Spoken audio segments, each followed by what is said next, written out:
नमस्कार, मेरा नाम निशा यादव है। 64th बीपीएससी में मेरा चयन राजस्व अधिकारी के पद पर हुआ है। यह मेरा दूसरा प्रयास था।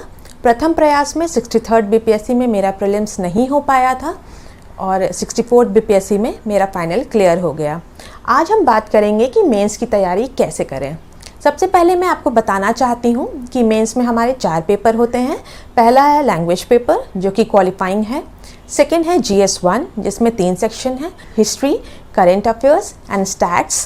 सेकेंड है GS2 जो कि 300 मार्क्स का होता है। इसमें भी हमारे 3 सेक्शन हैं, polity, economy, geography and third है साइंस एंड टेक्नोलॉजी। और जो चौथा पेपर है वो ऑप्शनल का होता है, वो भी 3 घंटे का और 300 मार्क्स का। तो चलिए बात करते हैं GS1 की तैयारी कैसे करें।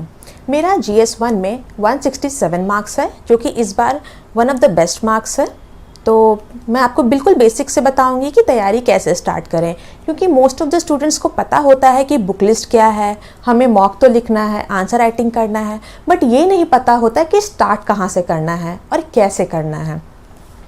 तो मैं सबसे पहले ये बताना चाहती हूँ कि मैंने अपनी मेंस की तैयारी प्रीलिम्स के रिज़ल्ट आने के बाद ही स्टार्ट की थी।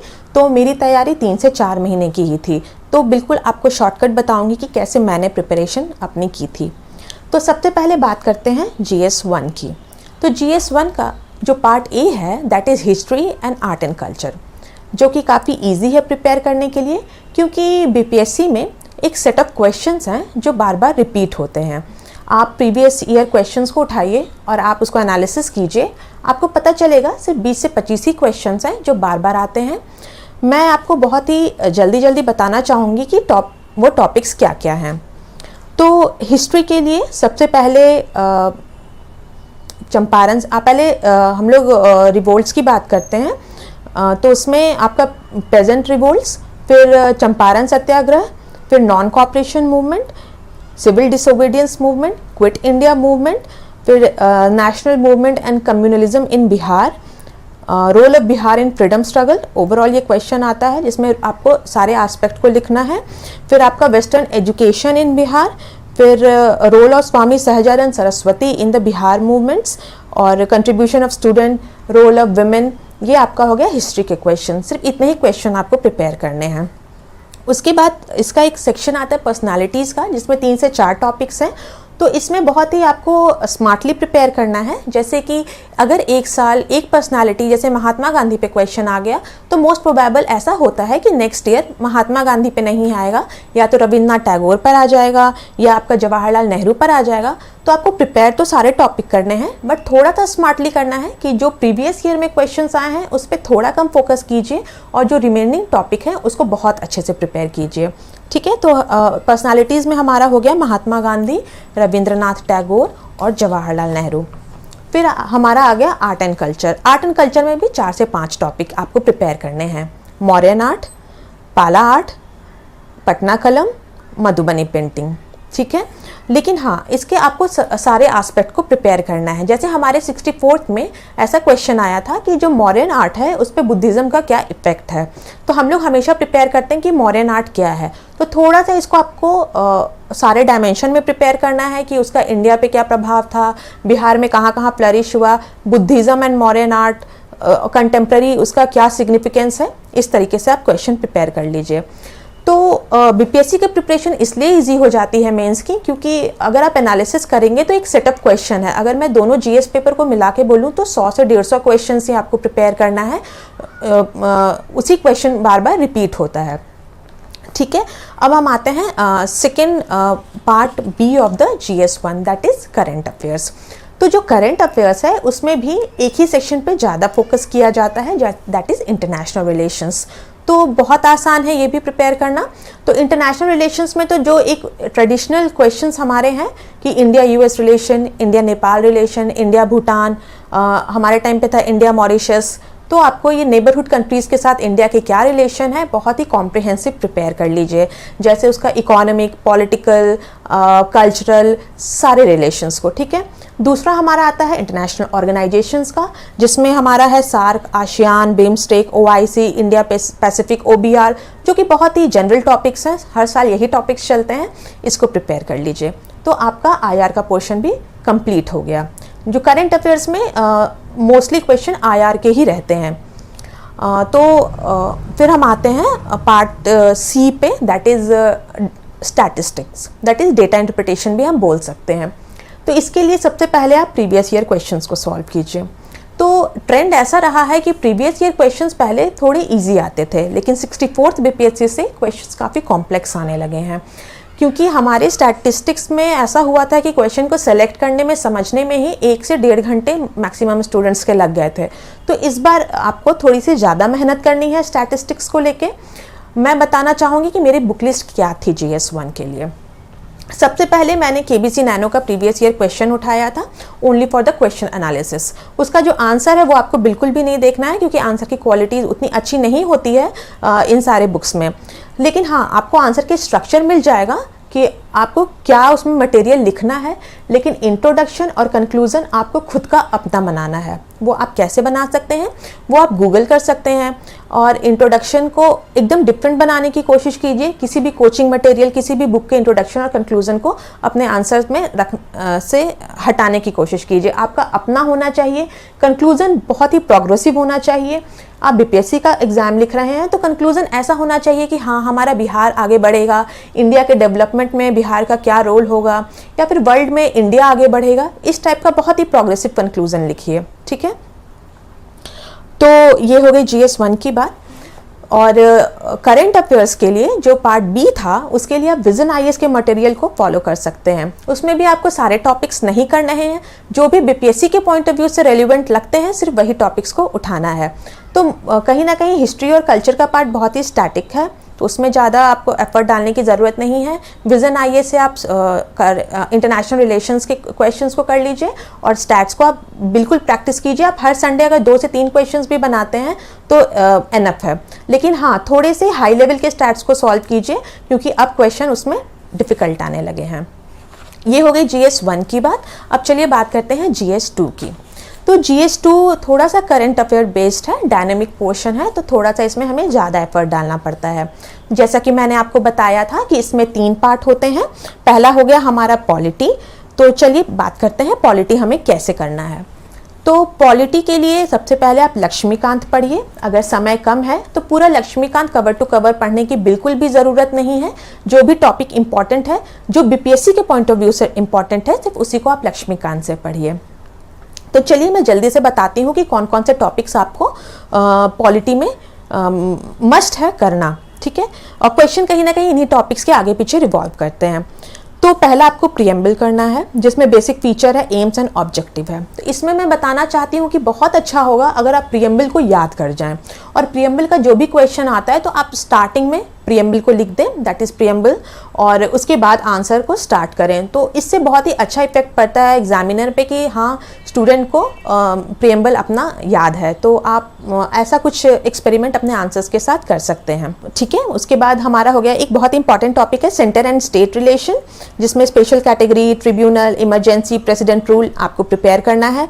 फिर हो गया DPSP, ठीक है। व्हाट इज DPSP, इस पे आप 38 मार्कर प्रिपेयर कर लीजिए। इसका एक बहुत ही हॉट क्वेश्चन है DPSP वर्सेस FR। आप प्रीवियस ईयर क्वेश्चन जब एनालिसिस करेंगे तो आपको पता चलेगा, बहुत बार ये क्वेश्चन आया है, तो इसको आप बहुत अच्छे से प्रिपेयर कर लीजिए। फिर आपका आता है फंडामेंटल ड्यूटीज़, फिर अमेंडमेंट, फिर पार्लियामेंट, जिसमें sovereignty, Rajya Sabha, function and power of parliament. फिर आपका 7 टॉपिक है प्रेसिडेंट। फिर है जुडिशरी। जुडिशरी को काफ़ी अच्छे से प्रिपेयर कीजिए, क्योंकि इसमें डायनेमिक क्वेश्चन करंट अफेयर्स के आते हैं। जैसे आपका हो गया आर्टिकल 142 जुडिशियल एक्टिविज्म। तो इस टाइप के जो क्वेश्चन है, इसमें आप सुप्रीम कोर्ट के जजमेंट को इंक्लूड करने की कोशिश कीजिए, कुछ केसेस को इंक्लूड करने की कोशिश कीजिए। फिर आपका 9th टॉपिक हो गया इलेक्शन एंड इलेक्शन कमीशन, फिर finance commission, Lokpal and Lokayukta, governor, और लास्ट टॉपिक है आपका पंचायती राज। पंचायती राज को भी आपको काफ़ी हॉलिस्टिकली प्रिपेयर करना है, क्योंकि हर साल इससे क्वेश्चन होते ही हैं। इसमें वुमेन का क्या रोल है, बिहार गवर्नमेंट ने क्या स्टेप लिया, और अभी क्या स्टेटस है, क्यों हम लोग अपने गोल को अचीव नहीं कर पा रहे हैं रिजर्वेशन देने के बाद भी। पूरा हॉलिस्टिक इसके हर एस्पेक्ट को प्रिपेयर करना है। और इसमें जो पॉलिटी का करंट अफेयर का पार्ट है, इसको मैंने फॉलो किया था इसके लिए विजन IAS। इसमें भी मैं यही बोलूँगी कि विजन IAS के पॉलिटी पार्ट को पूरा कवर नहीं करना है। जब आप क्वेश्चन देखेंगे तो आपको पता चल जाएगा कि कौन सा टॉपिक BPSC के पॉइंट ऑफ व्यू से इंपॉर्टेंट है। सिर्फ उसी को आप करंट अफेयर के टॉपिक्स को आप पढ़िए और उसका नोट्स बना के रख लीजिए। ठीक है। तो ये हो गई पॉलिटी की बात। Let's come to the economy and geography. कहीं ना कहीं ये बच्चों को बहुत ही कॉम्प्लेक्स लगता है, क्योंकि इसके लिए कोई भी एक सिंगल बुक लिस्ट या फिर मटेरियल अवेलेबल मार्केट में नहीं है। इसको भी हमें काफ़ी स्मार्टली प्रिपेयर करना है। सबसे पहले मैं ज्योग्राफी की बात करूँगी। तो ज्योग्राफी में फिज़िकल ज्योग्राफी से बहुत ज़्यादा क्वेश्चंस नहीं आते हैं। तो जो हमारा एनसीईआरटी है वो कहीं ना कहीं अगर आप नहीं भी पढ़ते हैं तो काम चल जाएगा, अगर समय कम है तो, ठीक है। तो मैं आपको शॉर्ट में बताती हूँ कौन कौन से टॉपिक मैंने प्रिपेयर किए थे। सबसे पहले एग्रीकल्चर, जो कि one of the most important topic है, कहीं ना कहीं हर साल इससे क्वेश्चन आता है। तो एग्रीकल्चर में आपको प्रिपेयर करना है remote sensing in agriculture, agriculture loan waiver, crop diversification, इस टाइप के क्वेश्चंस, ठीक है। काफ़ी जनरल क्वेश्चंस होते हैं। फिर आपका हो गया disaster, that is flood management in Bihar. इसको हॉलिस्टिकली प्रिपेयर कर लीजिए कि फ्लड क्यों आ रहा है, क्या रीजंस हैं, इतने गवर्नमेंट के स्टेप्स लेने के बाद भी हम क्यों नहीं फ्लड को मैनेज कर पा रहे हैं, और इसका क्या इफेक्ट है लाइवलीहुड पे, क्या किया जा सकता है, क्या साइंस एंड टेक्नोलॉजी की हेल्प से हम कर सकते हैं flood management in Bihar. All that aspect you have to prepare. फिर हमारा आता है Indian geography, that is physical geography का पार्ट। इसमें बहुत ही कम क्वेश्चंस आपको प्रिपेयर करने हैं, जो कि आपका एनसीईआरटी से हो जाएगा। That is monsoon, plate tectonic, आपका हिमालय हो गया, ITCZ एंड जेट स्ट्रीम, ठीक है। बहुत ज़्यादा डिफिकल्ट और कॉम्प्लेक्स क्वेश्चन इसमें नहीं है, और बहुत ज़्यादा डीप जाके भी नहीं पढ़ना है ज्योग्राफी में, काफ़ी बेसिक क्वेश्चंस आते हैं, ठीक है। लेकिन हाँ, इस पार्ट में हमें बिहार पर्सपेक्टिव को ज़्यादा ध्यान रखना है, क्योंकि कहीं ना कहीं पॉलिटी भी एक स्टैटिक हो जाता है। लेकिन इसमें जो क्वेश्चंस आते हैं उसका एक टेल क्वेश्चन होता है कि उसका बिहार में क्या रेलिवेंस है, या बिहार में क्या इम्पैक्ट है, बिहार में क्या स्टेटस है। तो आपको इसको बिहार के पॉइंट ऑफ व्यू से इकोनॉमी एंड ज्योग्राफी को प्रिपेयर करना बहुत ज़्यादा ज़रूरी है। जैसे कि आप प्रिपेयर कर लीजिए, मैंने आपको बताया flood in Bihar, water management in Bihar, agro climatic zone Bihar में कौन कौन से हैं, problem of agriculture in Bihar, Bihar government के क्या क्या एफर्ट हैं कि हम बिहार के एग्रीकल्चर के बैकवर्डनेस को दूर कर पाएँ। फिर production and productivity in agriculture in Bihar, mineral resources in Bihar, ठीक है। तो इस पार्ट में आपको बिहार के पर्सपेक्टिव से हर क्वेश्चन को प्रिपेयर करना है। मैं एक बात और इसमें ऐड करना चाहती हूँ, अगर क्वेश्चन के टेल क्वेश्चन में बिहार मेंशन नहीं भी है, फिर भी उस आंसर के लास्ट के एक पैराग्राफ में आपको बिहार को मेंशन करना है कि वो टॉपिक जो है उसका बिहार से क्या रिलेशन है। आप समझ रहे हैं ना, जैसे आपको बिहार को मेंशन करना है क्योंकि आप बिहार का एग्जाम दे रहे हैं। Now come to the next topic, that is economy. तो इकोनॉमी में भी बहुत ही एक सेट ऑफ क्वेश्चंस है, एक सेट ऑफ टॉपिक्स हैं, आपको टॉपिक्स प्रिपेयर करना है। मैं जल्दी जल्दी बता देती हूँ। ये टॉपिक्स आपको किसी भी प्रीवियस ईयर या कोई भी कोचिंग मटेरियल किसी भी बुक में मिल जाएगा, बट फिर भी बच्चे बार बार पूछते हैं कि मैम आप टॉपिक बता दीजिए, तो मैंने सोचा मैं आपको टॉपिक एक बार जल्दी से बता देती हूँ। Quick revision. प्लानिंग पहला टॉपिक है इकोनॉमी में, प्लानिंग, ठीक है। आपको प्रिपेयर करना है 15th finance commission, PDS, TPDS, problems, efforts, ठीक है, बस इतना ही है। फिर आपका पॉवर्टी प्रेजेंट स्टेटस क्या है, स्टेप सेकंड क्या है, फूड सिक्योरिटी क्या है, आप इसको इंडिया के पर्सपेक्टिव से, बिहार के पर्सपेक्टिव से, दोनों से प्रिपेयर करेंगे। फिर है आपका अनएम्प्लॉयमेंट, उसके टाइप क्या हैं, पॉवर्टी, अनएम्प्लॉयमेंट, पॉपुलेशन, इन तीनों में क्या रिलेशन है। 64th में ये क्वेश्चन हमारा आया था कि इन तीनों में क्या रिलेशन है, अनएम्प्लॉयमेंट, पॉवर्टी एंड पॉपुलेशन। इसको बहुत ही अच्छे से होलिस्टिकली आप प्रिपेयर कर लीजिए। फिर आपका हो गया globalisation and women, make in India, इस टाइप के जनरल टॉपिक्स जो आपको करंट अफेयर के मैगजीन्स में भी मिल जाएंगे। इंडस्ट्रीज़ में आते हैं तो हमारा MSME, प्रॉब्लम्स ऑफ इंडस्ट्रीज़, क्यों बिहार में इंडस्ट्रियलाइजेशन नहीं हो पा रहा है, अर्बनाइजेशन नहीं हो पा रहा है, गवर्नमेंट के क्या स्टेप्स हैं, क्या प्रॉब्लम्स हैं, ये सारे।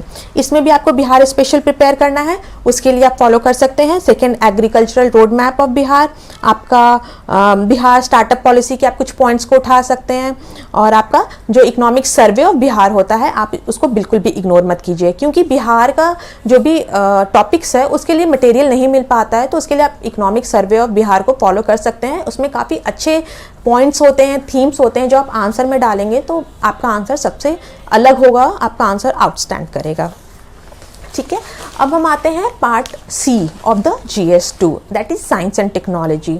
इसमें बहुत से बच्चे बोलते हैं कि जो साइंस बैकग्राउंड के बच्चे हैं उनको कहीं ना कहीं एज मिलता है, बट ऐसा नहीं है। सबसे प्लस पॉइंट तो ये है कि ये हमारा जो पोर्शन है काफ़ी छोटा है, क्रिस्प है, मुश्किल से 9 या 10 टॉपिक्स ही हैं जो बार बार रिपीट होते हैं, तो प्रिपेयर करने के लिए भी काफ़ी आसान है। तो चलिए हम बात करते हैं इसमें टॉपिक्स। तो पहला आपको प्रिपेयर करना है स्पेस टेक्नोलॉजी, ठीक है।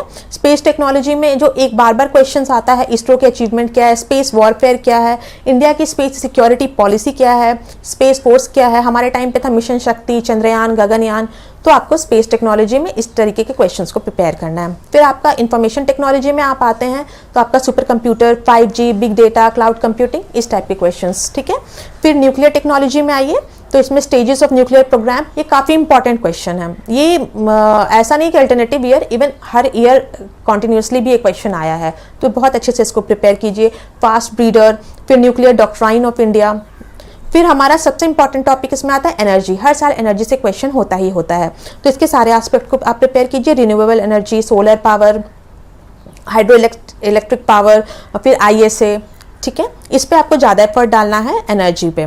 फिर आपका बायोटेक्नोलॉजी कि बायोटेक्नोलॉजी क्या है, CRISPR-Cas9, DNA technology regulation bill, GM crop, genetically modified organism, इस टाइप के क्वेश्चंस। फिर नैनो टेक्नोलॉजी, फिर आपका आर्टिफिशियल इंटेलिजेंस। तो यही एक सेट ऑफ टॉपिक्स हैं जिससे क्वेश्चन हो सकता है मुझसे कुछ मिस हो गया होगा, तो वो आप प्रीवियस ईयर क्वेश्चन के एनालिसिस से बना लीजिएगा।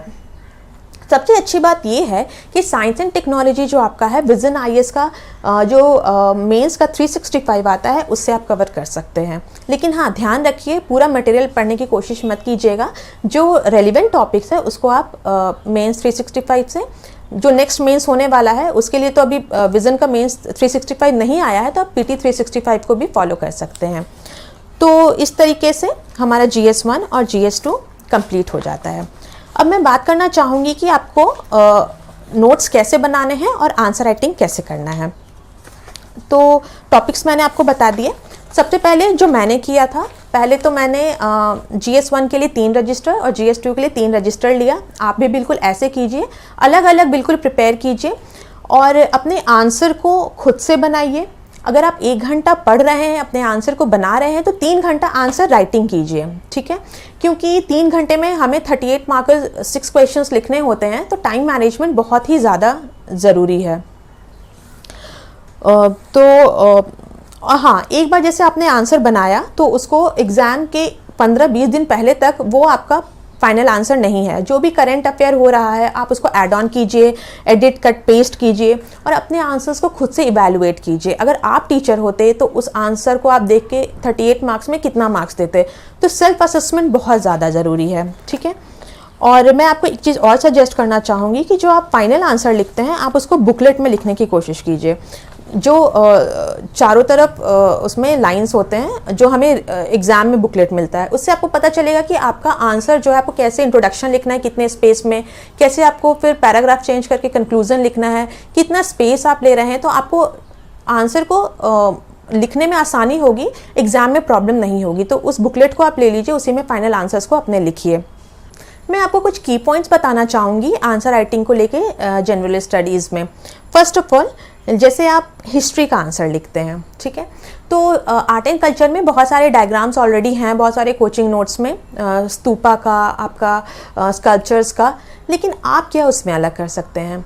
जहाँ जहाँ जैसे मॉडर्न आर्ट की बात करें तो हमें कहीं पे भी अवशेष जहाँ जहाँ जिस जगह मिले हैं, इंडिया के रेस्पेक्ट से भी, बिहार के रेस्पेक्ट से भी, आप उसको एक मैप बनाइए और मैप में शो कीजिए। मैं आपको अपना नोट्स दिखाना चाहती हूँ।